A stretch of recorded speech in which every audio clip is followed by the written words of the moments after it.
बहुजन हिताय बहुजन सुखाय असं ब्रीदवाक्य एस टी महामंडळाचं आहे। परंतु सध्या एस टी महामंडळाचं जे ब्रीदवाक्य आहे ना, बहुजन हिताय बहुजन सुखाय, तर बहुजन सुखाय बिलकुल नाही, बहुजन दुखाय पाहायला मिळते। असं रस्त्यामध्ये एसट्या बंद पडतात, लालपरी रस्त्यात बंद पडल्यामुळे प्रवाशांचे प्रचंड हाल होत आहेत।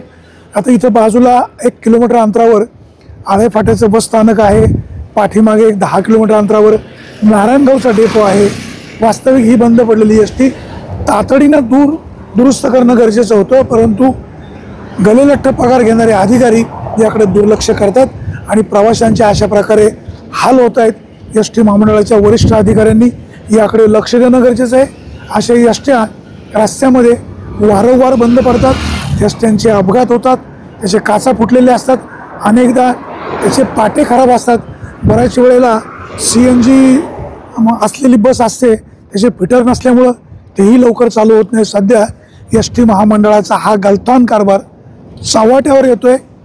एस टी महामंडळाच्या कारभाराचे अक्षरशः 12 वाजलेत। संबंधित वरिष्ठ अधिकारी या संदर्भामध्ये योग्य दखल घेतील अशीच अपेक्षा। सुरेश वाणी, विघ्न टाइम्स, चाळक वाई टोल नाका।